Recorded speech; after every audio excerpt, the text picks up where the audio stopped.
Good afternoon, and I'm Mayor Pro Tem Matt Harbin, sitting in for the Mayor Terrence Roberts, and we'll call the meeting of July 10th to order.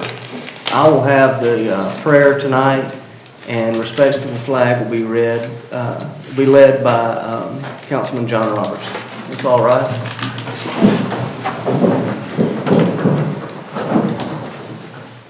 Dear Lord, I pray for our mayor that you will continue to help him and with this improvement. And thank you for allowing us to live in a free country. I pray for our military while they protect our freedom. And I pray for our police and fire as they keep our citizens safe. I pray for our employees that they will make wise decisions pleasing in your eyes. And I pray for this council that we'll make decisions that are in the best interest of all our citizens. In Jesus' name, amen. Amen. I pledge allegiance to the flag of the United States of America and to the republic for which it stands, one nation, under God, indivisible, with liberty and justice for all.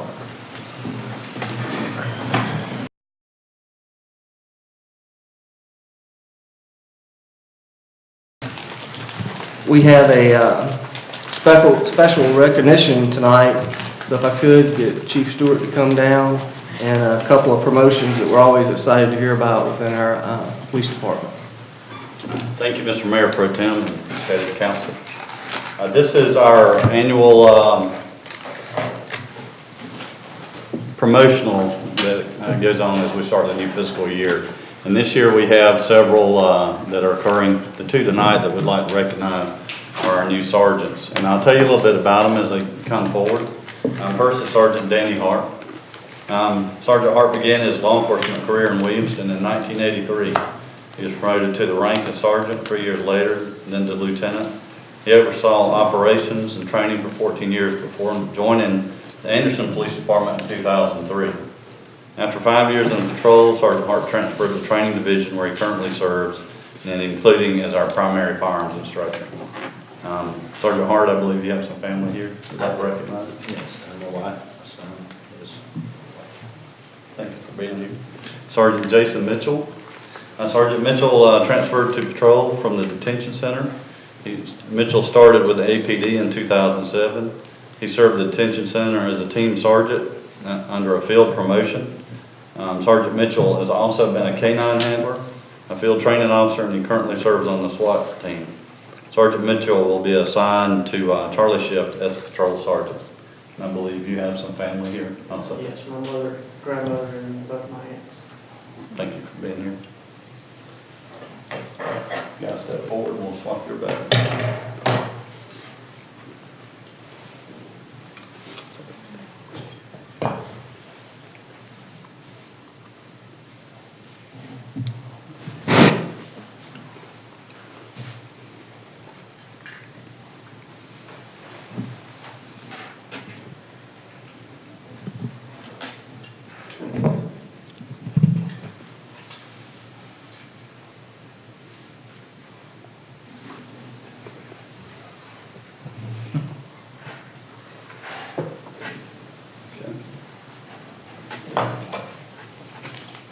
Gentlemen, if you'll raise your right hand, repeat after me.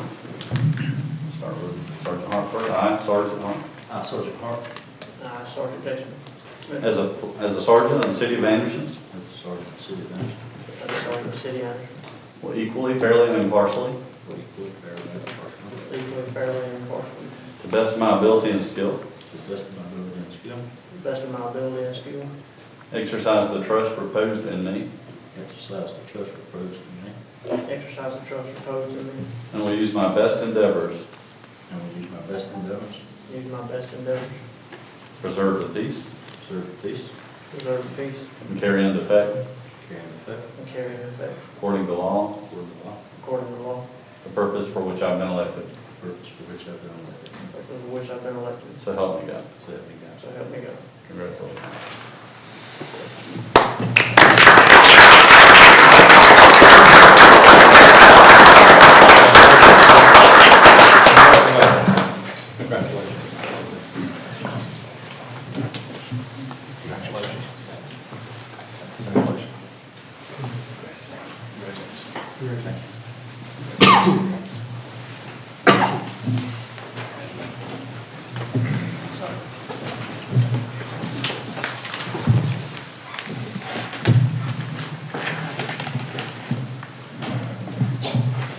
Next, we'll have a swearing-in ceremony for firefighter Jacob Cooley.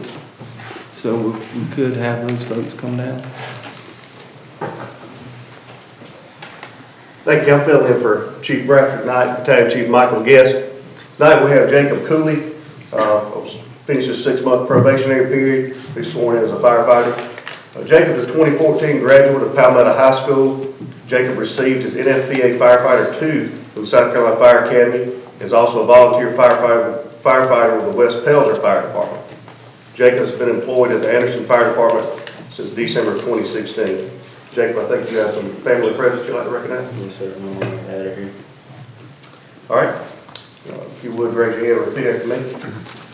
I, state your name, I, Jacob Cooley, do solemnly swear do solemnly swear to do my duty as an Anderson City firefighter to the best of my ability, to do my duty as an Anderson City firefighter to the best of my ability, to serve my commanding officers with respect and dignity, to serve my commanding officers with respect and dignity, to serve the citizens of the city of Anderson with compassion, courage, and integrity, to serve the citizens of Anderson with compassion, courage, and dignity, and to uphold the laws, rules, and regulations of the United States of America, and to uphold the laws, rules, and regulations of the United States of America, the state of South Carolina, and the city of Anderson. the state of South Carolina, and the city of Anderson. So help me God. So help me God.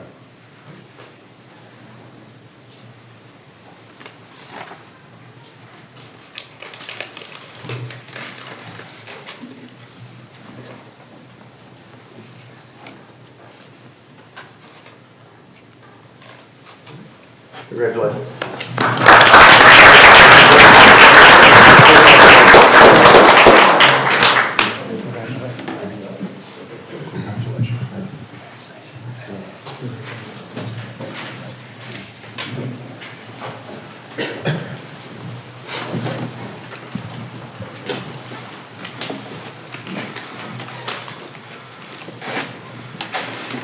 The next item of business will be the election of the Mayor Pro Tem.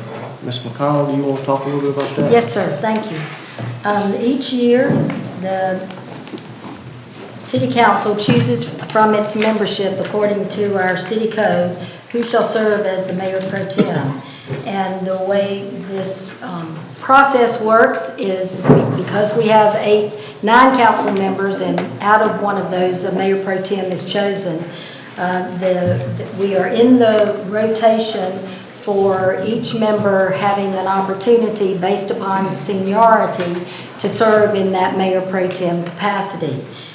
In this year, the next council member in that rotation is Council Member John Roberts, and he is willing to serve as Mayor Pro Tem, and therefore we would recommend your election this evening for Mr. John Roberts as your Mayor Pro Tem, being next in that rotation. We would also recommend that take effect with the next council meeting of this month, and that Mr. Harbin, as the current Mayor Pro Tem, if you would complete tonight's meeting conduct of the meeting due to our current circumstances, that would help us get through this evening. Thank you, Mr. McConnell. Is there any questions? Mr. Chapman? Make a motion we accept Councilman John Roberts as presented. Second. Have a first by Mr. Chapman, a second by Mr. Lockridge. All those in favor? Aye. Opposed? John Roberts, thank you for agreeing to serve. No, thank you. It's my honor.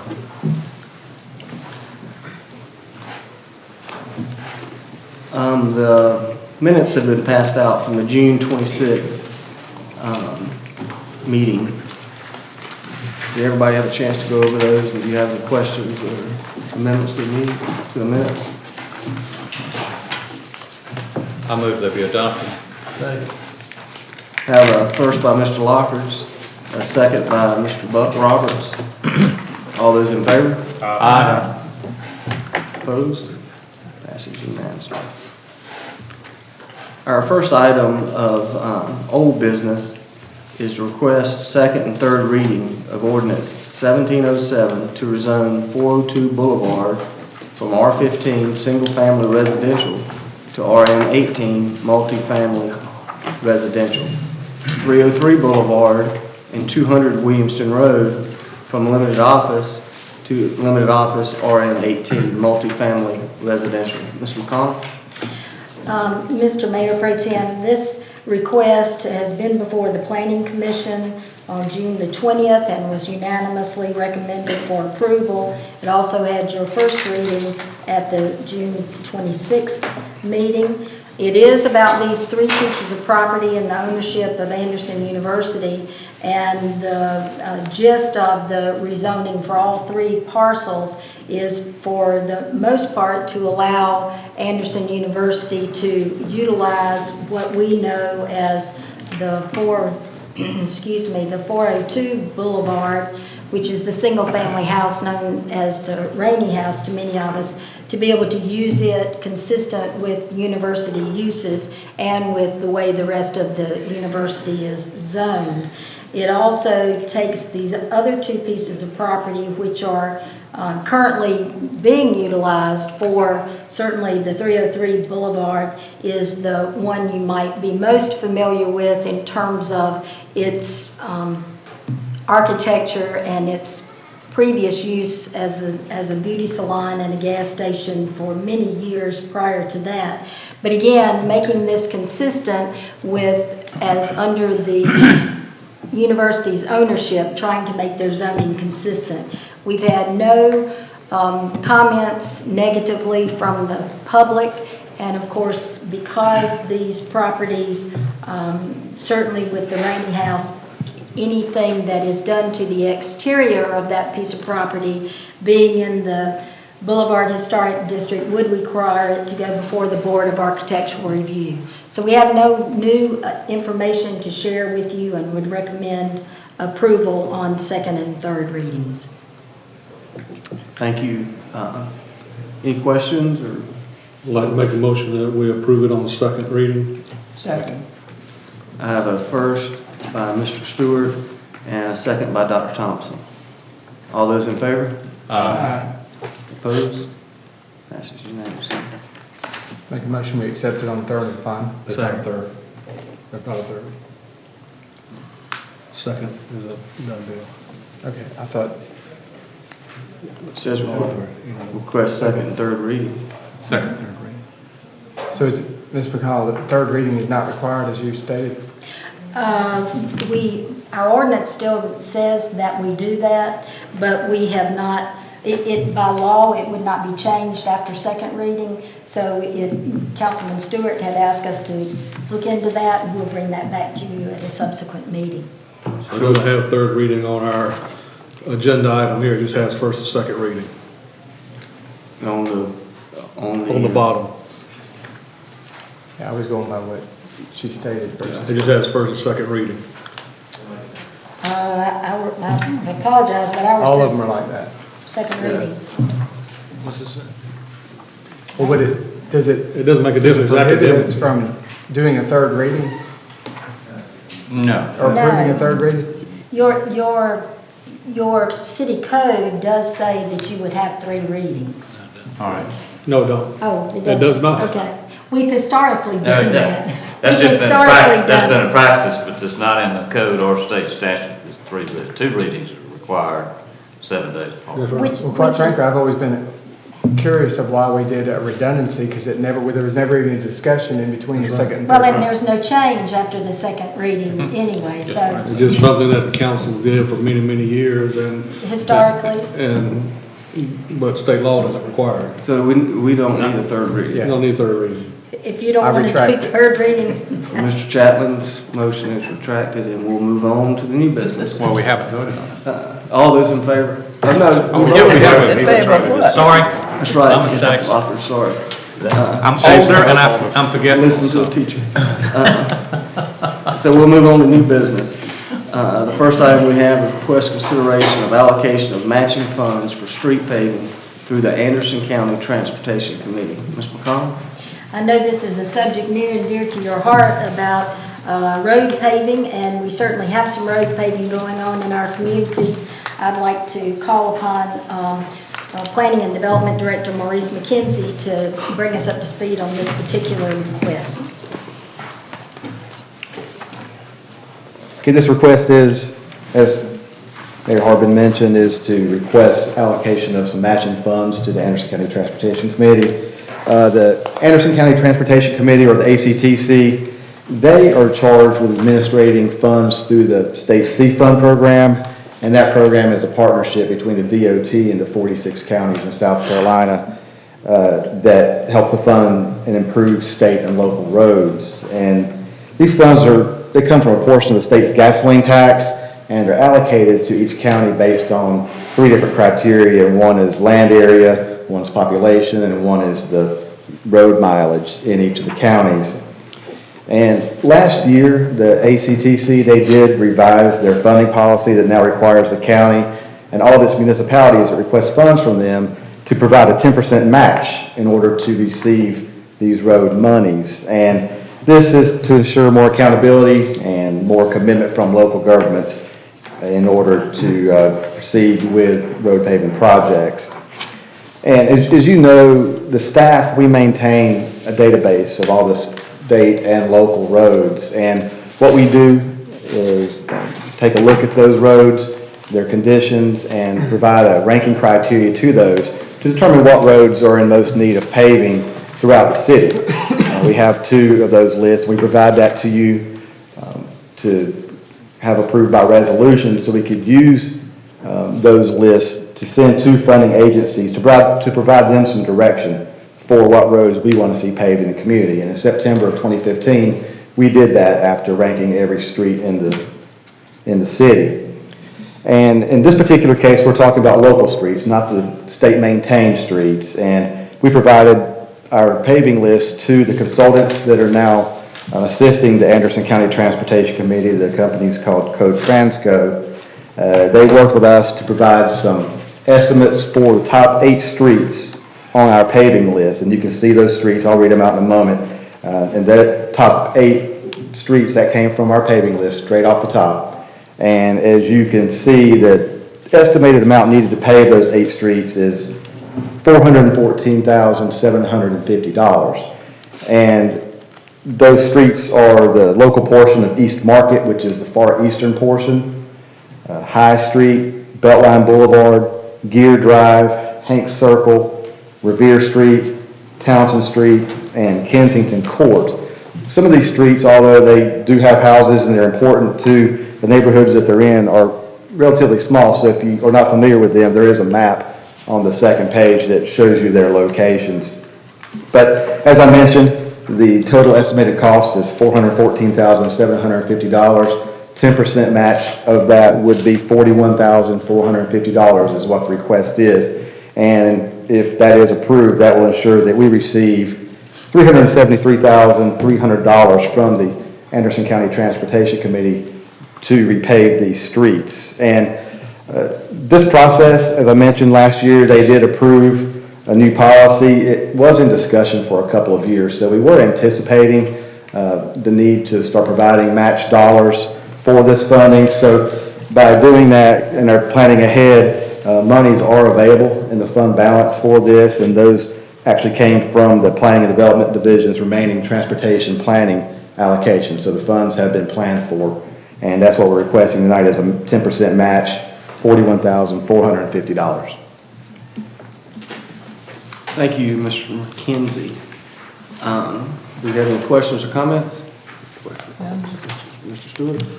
Maurice, could you tell me from what point to what point you're considering the eastern portion of East Market Street? Yes, sir. If you, I see the map, but is a Market Street, I don't think comes up on River Street.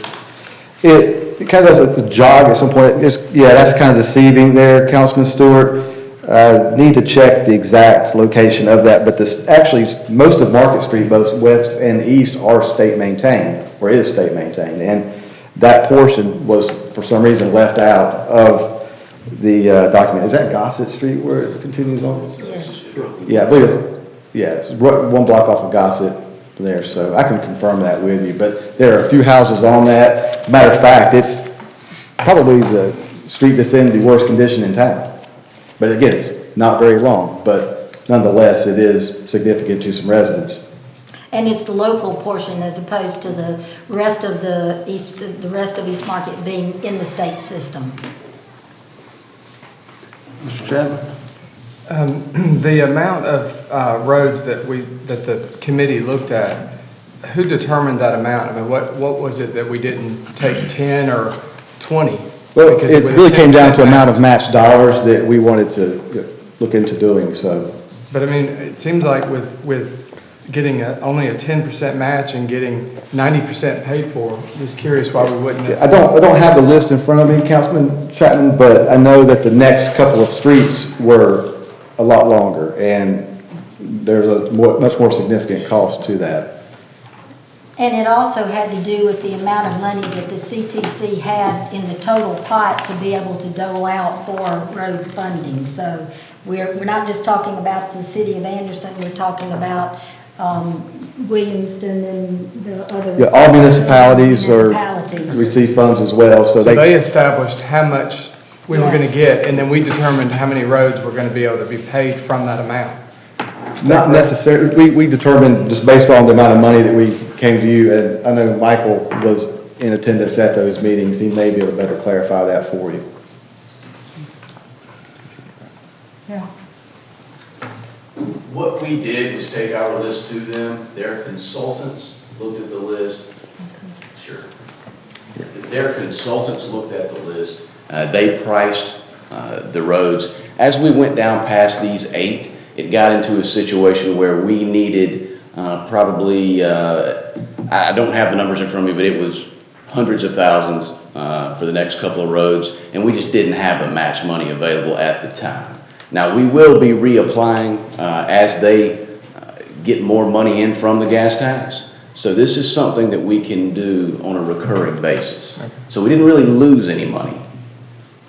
We didn't lose any money, but by the same token, the CTC began to allocate their dollars in a different fashion. So we've been talking about this kind of process, being able to use those dollars, but our matching those dollars to stretch them further and get us further down the list in terms of the number of streets we can have paved inside the city.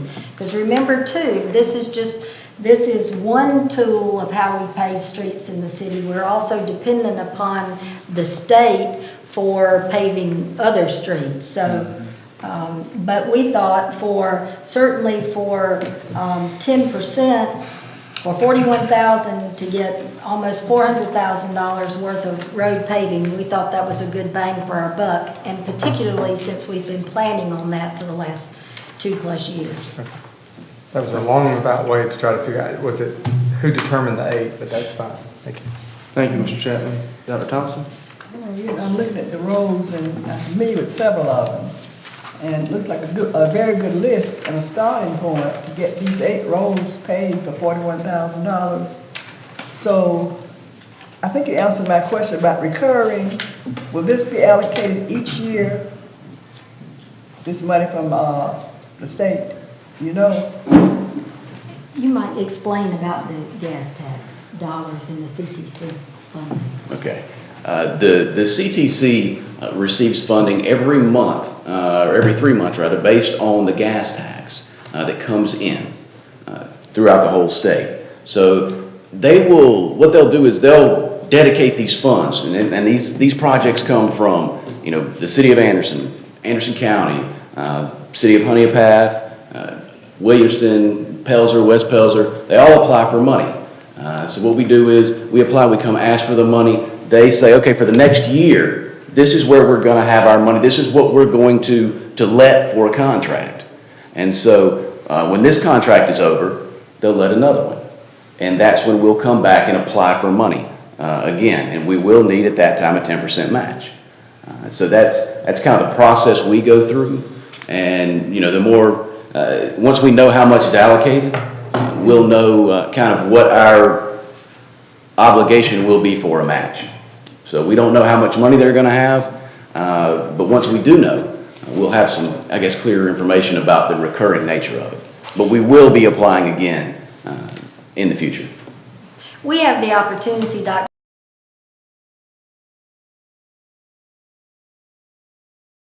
that we're being so, I guess, a little bit vague about it is because the legislature changed the rules about gas tax this year and how much that is going to raise. We're still, I guess, forging new ground as we move forward. But suffice it to say, we're at least managing to get some roads paved, and this will get us further down the road, no pun intended. I move that we approve the allocation of the matching funds to begin this process. Second. I have a first by Dr. Thompson, a second by John Roberts. All those in favor? Aye. Opposed? It passes unanimously. Our second item of new business is request consideration of funding for Phase 2 of the West Market Street parking lot. Ms. McConnell? I've got some help in the audience from Public Works Director Carrie Stallnicker and City Engineer Chris Eberhardt tonight, but I'll get us started by reminding you that we completed the West Market Street parking lot, which you will know is behind the Blakely Event Center and has frontage on both Market, Church Street and Murray Avenue. We completed that in December, and it has certainly been used a great deal by the businesses in that block and certainly by events that are held at the event center. As part of that construction process, there are two things that have been left incomplete, giving the staff the opportunity to pursue some value engineering, or to look at, to put it another way, to look at ways to reduce our cost. Those two things are the enclosure for the dumpster, that garbage dumpster that is in the upper quadrant, northwest corner of that parking lot, and also the completion of the surface area on the lower part, which is, as you know, has an old deteriorated concrete slab for a surface currently now, and that's essentially behind at the corner or on faces West Market Street. So those two pieces were left undone in terms of the total parking lot.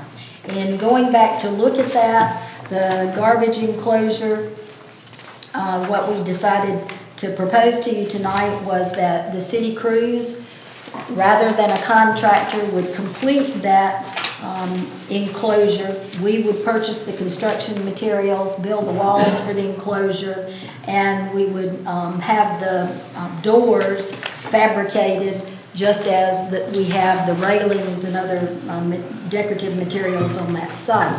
The materials would be split face block, and that would be equivalent to the other garbage enclosures that we've done most recently.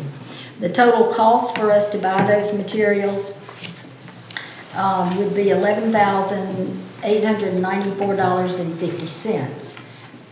The West Market Street concrete parking lot portion is the second piece of this, and we had initially planned in that to retain the concrete, to close up those gaps that are in there, or virtually trenches in the surface now, where we installed a sewer line and a storm drain line.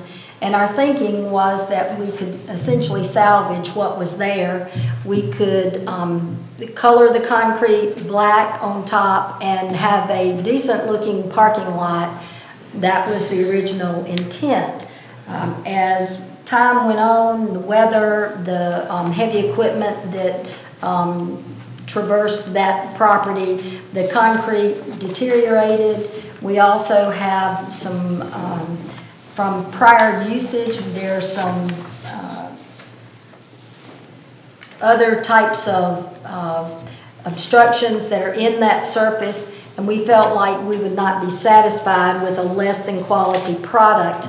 and that it would be spending good money after a bad surface. So what we're proposing for you tonight is the by contract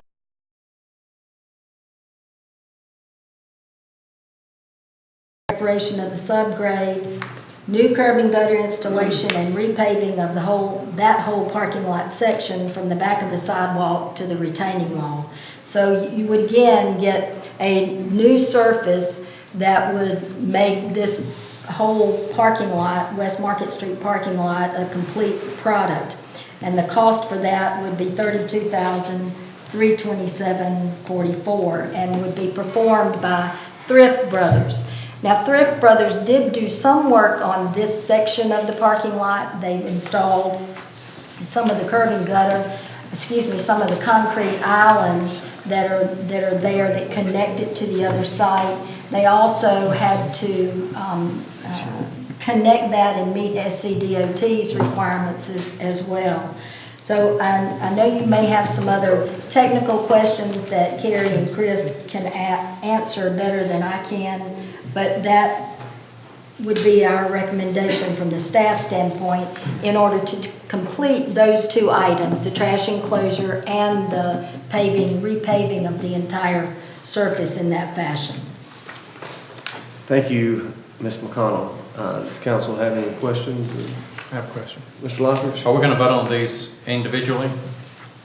It's whatever you would like. I would like to vote on them individually. They're two separate things, yes.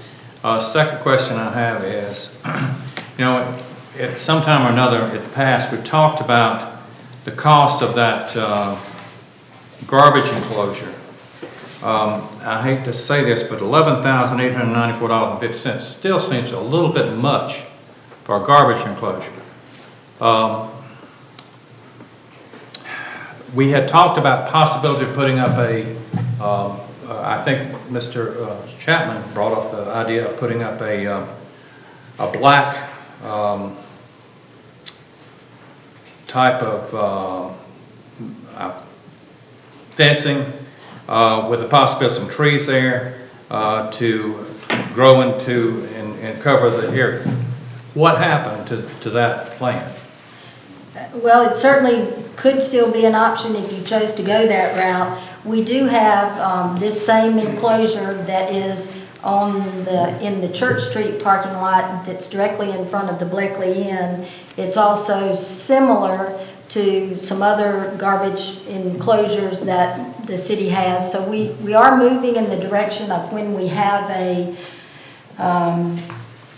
garbage enclosure or garbage area that is serviced by multiple or used by multiple users. We want to make sure that we have that so that it's visually attractive but serves its purpose. And we do have regulations, like you said, Mr. Lockridge, that do require that it be screened. So we are trying to meet our own regulations as well. But there may be other options if you... I have another question. Okay. What is split face block? It's on the front of this right here. Look on the front of it. To the walls. That's split face block. Okay. Why do we have to use why can't we use concrete block? It's just a more decorative look. I mean, we could, at one point, you might remember, we talked about stuccoing the surface of concrete block. This is just an alternative treatment. Wouldn't that be cheaper? Concrete block, wouldn't it be cheaper? I'm gonna, No? I'd agree. I mean, What? I'd agree. It's not less expensive because you'd have to do some type of finish on it, and once you do that, you're back to cost. But I do have, Mr. Chapman? And again, I don't want to belabor the point because obviously when we originally discussed it, it was a lot more expensive than this. But is the ornamental gate, is it set onto its own baluster so that that's what supports the walls the wall's not supporting the gates, correct? Correct. It's on a steel baluster that swings off of that. Yes, Well, sir. with that, I mean, with this price, you could eliminate the filled block concrete and the reinforced steel, because unless you're planning on somebody running into the wall, that's 15% of the cost, and there's $1,000 contingency, so that could get it down by 25%. I don't know, $1,000 contingency, I don't know, what are we expecting for just so few items?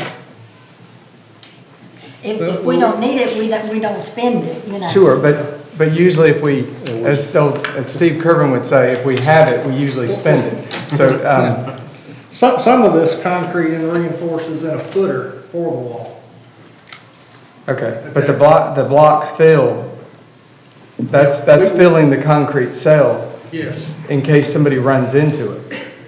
yes, and that's a standard in the industry. Every detail of every set of plans we receive, that's the standard. So if we go substandard on design, we may pay the price if something does happen. For a trash enclosure. I can bring the plans to you. Okay. Well, I agree it needs to be tied to the foundation. Tied to the foundation. Sure. I do agree with that. Right. But I think after that point up, you could use, regular, block Okay. reinforcement in every other row or every row. Yeah. Okay. Whichever. So we'll certainly Horizontal wire. Try to reduce those costs. Yeah, because that would bring it down, and then we'd be back, we'd be under $10,000 as opposed to over 12. And I just left a higher contingency here just to deal with the footer issue, was more of a concern. We're a little bit on a slope, so we're gonna have to put the footer in and get that at one level, even though the side is sloping just a little. There's not a lot of slope, but you can see it. So I just left a little extra in there in case we found, up in that area is where we found some of the concrete and the rock that we had already paid for on a prior change order. It was up in that area where some old building foundations were, so. Okay, well then I'm confused, because I thought when we originally decided to put the pad in, it was supposed to include it, so all we had to do was put the wall on top of it. Well, we didn't know if we'd had to put the wall, that original cost would have been higher for the pad, because we'd have been putting reinforcing a footer in, and then we also talked about the gate that Councilman Lockridge talked about, the fence. Sure. And you wouldn't need a footer for that. So in essence, for the time, at the time we were in construction, we thought it'd be best to get the pad done, and then if we chose that method to need that footer, that would be part of what we would do. So that we didn't pay for the footer and then not need it if we chose that gate. Any other questions? I guess we're gonna look at, go ahead, Mr. Stewart. I know it says the funding's coming from TIF and hospitality. What's coming from which and which coming from which? We always spend from TIF first, and then and since it's the beginning of the year, there's no reason why TIF can't pay for it all, but we always tell you that TIF dollars come first. If there's not enough TIF, we make it up in hospitality. But we currently have $1.3 million in hospitality, and you have approximately $158,000 in TIF for projects. So we would anticipate this being paid for a lot of TIF is what I'm hearing. Correct. Linda, I did not know that we could use hospitality money for building parking lots. Ma'am? I didn't know we could use hospitality funds for building parking lots. We used hospitality funds to build Carolina Rim Park. We've done parking at D.B. Walker Park. We do, yes, it's tourism related. Okay. And recreation projects. Yes, ma'am. So with that, I guess we need to look at the garbage enclosure first, and then the West Market Street concrete parking lot second. Too much. That'd be fine. Okay, so I'd entertain a motion for the garbage enclosure. I'd make a motion that we accept it with the contingency that we don't use the contingency and that we reduce the cost of backfilling it, and because for what it's worth, it's got landscaping on either side of it. So with that, I'd recommend that which could reduce it down to $9,000 or so. So with that, with those options, I would make a recommendation we approve it. I think we put a price on it, we say We're gonna approve it 9,000. I don't know what that would cover. We're going to approve it as it is. I'm just saying, with with the understanding that we're gonna look Okay. and continue to control So costs. we have a first by Mr. Chapman, a second by Mr. Buck Roberts. All those in favor?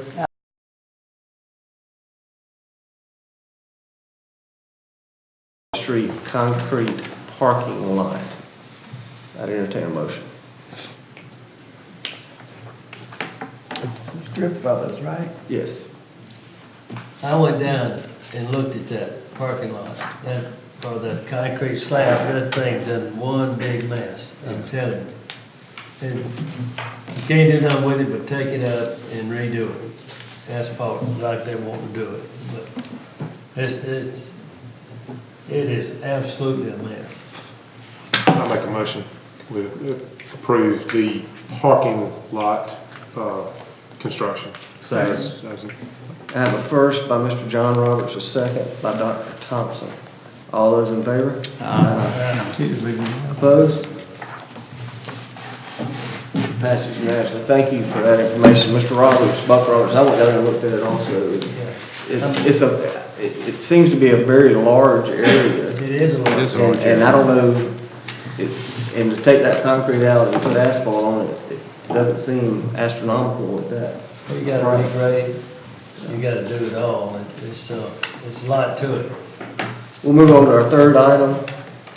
Request consideration to purchase equipment for the wastewater department. Ms. McConnell. Some of this will sound very familiar to you. Jeff Caldwell, our utilities director, is going to help with the details, but we are requesting to move forward with the purchase of some equipment, and this is a little bit different than what we would normally bring back to you. We're asking that you allow us to use our procurement regulations in the proper fashion, but when we brought this to you in 2016, in anticipation of purchasing equipment, we explained then that our intention was to be able to buy used equipment if we could, and we had good estimates on what that used equipment was, the whole list of equipment, and the estimated pricing for that equipment. And you have previously, under that list, approved 4 vehicles that we've purchased, a backhoe, a skid steer, and that amounted to $256,000 worth of equipment. We still have equipment on that list, but what we'd like to do is to be able to procure, perhaps under auction, used equipment, which was our intent, and Mr. Caldwell is going to tell you a little bit more about what we'd like to purchase and why we're going this route. Okay, there is a small mistake on the backup, but it is March 2017 instead of 16 that we issued a request for proposals. We received no proposals from equipment vendors. The main reason was that they could not hold the equipment for 30 days while we inspected it, brought it back to you for approval. The only way around that was to put down a deposit, which didn't really meet the expectation we thought you desired from the purchase of these pieces of equipment. We felt that might be binding you to approve that piece of equipment. So just to fully use the resources provided by the procurement code, whether it be through a vendor or through an auction, and allow for that inspection of the equipment to make sure it does meet the standards that we need, and we feel like it'll meet the duty requirements that we'll require. There are 5 pieces of equipment there, all used. Is going to be the preference for an excavator, a loader, 2 dump trucks, and a tractor with a bush hog. That in addition to the 4 vehicles, the backhoe and the skid steer that's already been approved, will only leave 1 piece of equipment that was already approved with the funding source. So that for a total of $405,000 is what we were planning to, and what we had budgeted for those 5 pieces of equipment. And again, just the benefit is being used in our day-to-day operations of the CMON program to be able to do repairs, maintenance activities on the 27 miles, and 600 manholes that we're inspecting annually. So what we're asking, a little bit different, instead of coming to you and saying, hey, we'd like your approval to buy a backhoe for X amount of dollars from a certain vendor, what we're asking you is to not allocate any more money than we've already told you we anticipated to spend, but to give us that threshold, allow us to go to auction, find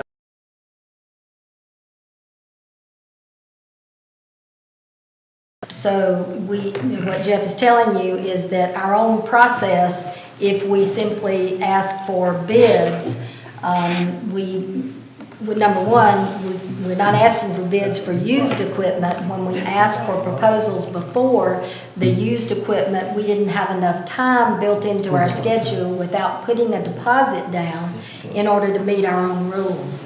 So we do know that there are auctions out there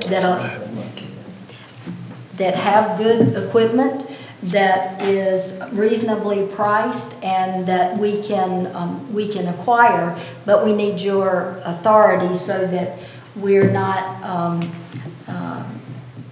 we promised we would bring each individual piece of equipment back to you initially for your approval. Well, our own regulations in this case work a little bit against us because in trying to buy used equipment, vendors at auction won't hold that equipment for us.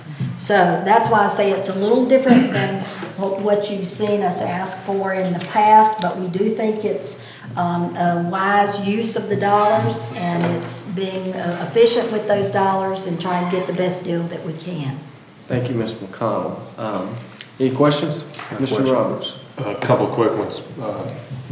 All right, so if we're going to be looking at used equipment, which I think we're all fine with, but how will we perform an inspection on used equipment? We use our city garage staff who be maintaining that equipment. Okay. And is there any expectation that any of it will come with a warranty at all? It is possible. It's possible that some of it will, but it's just according to what model we are able to get for that price. Mr. Stewart? Just curious, Jeff, I know these are just like broad terms, excavator, loader, what are you looking at? Because, depending on what loader you're looking at, prices you got listed here, you can buy a brand new one for what you're buying a used one for. Are these prices that you're quoting here brand new prices, or because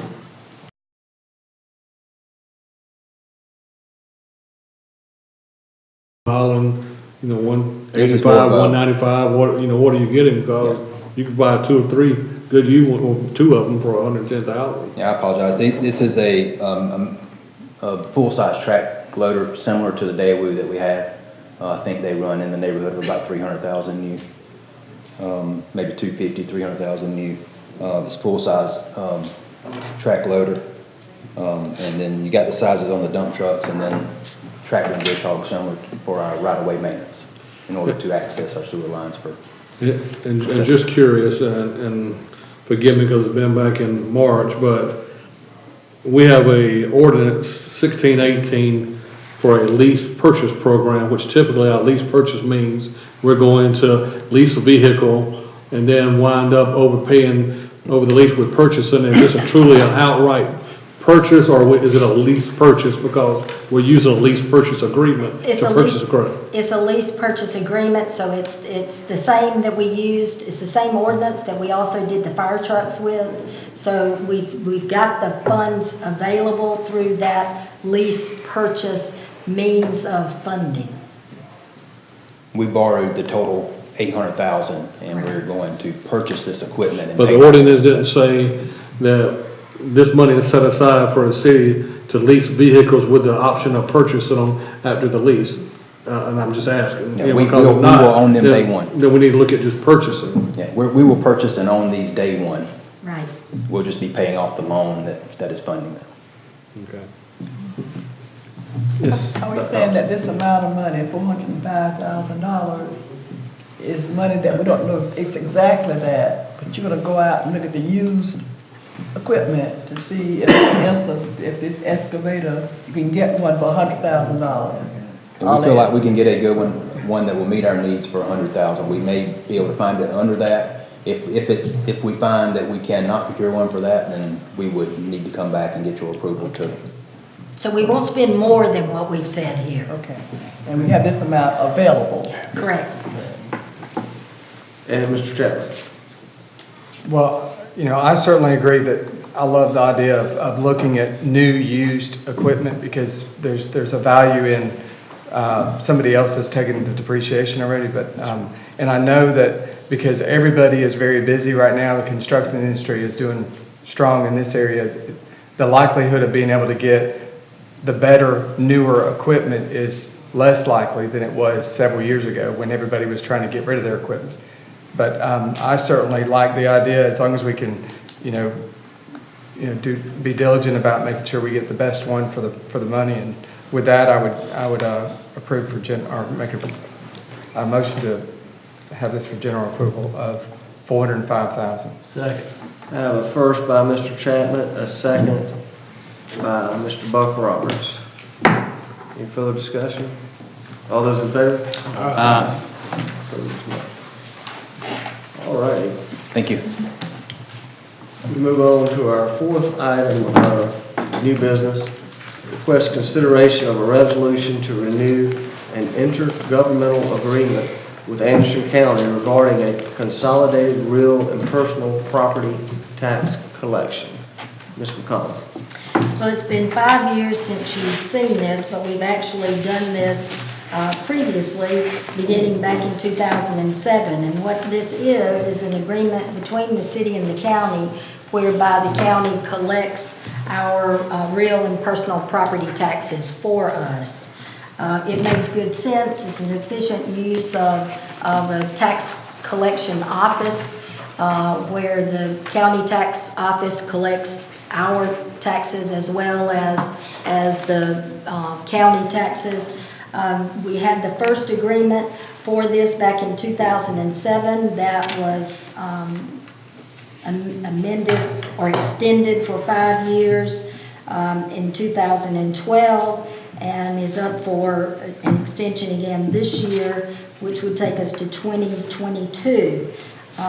We would certainly recommend this as a good value for the taxpayer. And you might remember back in 2007 when we entered into this agreement, I mean that allows kind of the one-stop shop theory. If you're going to pay your taxes, you go one place, whether it's city or the county. So as staff, we would certainly recommend extending this agreement for a new 5-year term that would go through June 30th of 2022.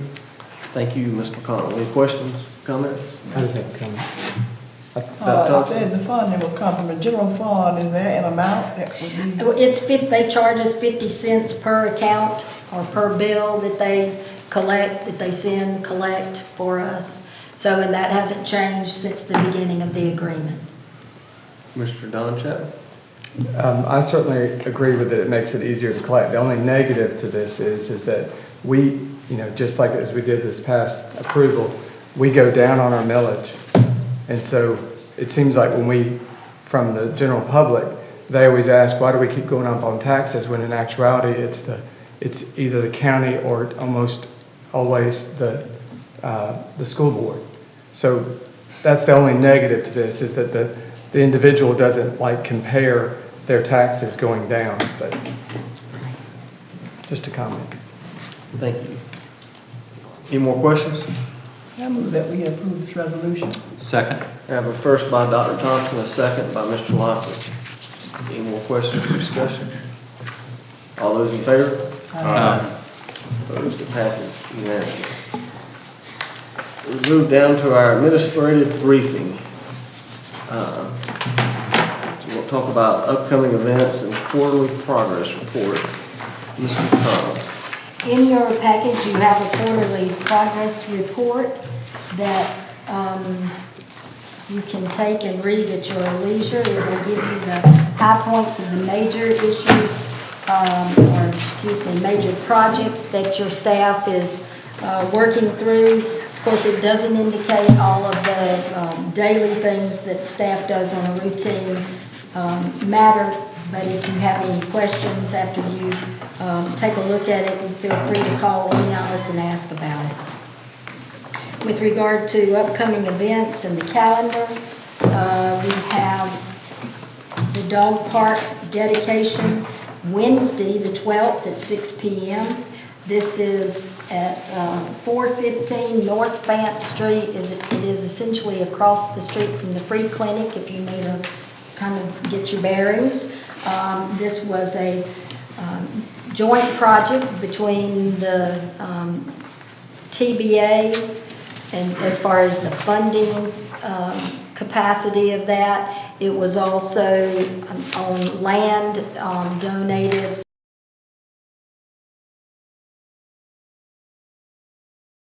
also with Anderson County. The city's been very instrumental in this. I'd certainly like to thank our staff. I know that Chris Everhart, Public Works, Chris Everhart, Mandy have been very involved in the construction of the project. Also Bobby Bevel and his staff that will maintain the property. So 6 p.m. Wednesday is the ribbon cutting and dedication. On the 18th, Sounds in the Park, the Carolina Coast Band will be in Carolina Wren Park from 7 to 9. And then on Friday the 21st, movie night in Wren Park, 8:45, and the movie that evening is Rogue One, a Star Wars story. So that kind of, along with Block Party Thursdays, that would wrap up our July month. That's all we have, Mr. Mayor. Thank you, Ms. McConnell. We have an executive session on the agenda. So with that, I entertain a motion to move into executive session. So moved. Second. I have a first by Mr. Buck Roberts, a second by Dr. Thompson. And would you read what for? Ma'am, and it is for, section 30-4.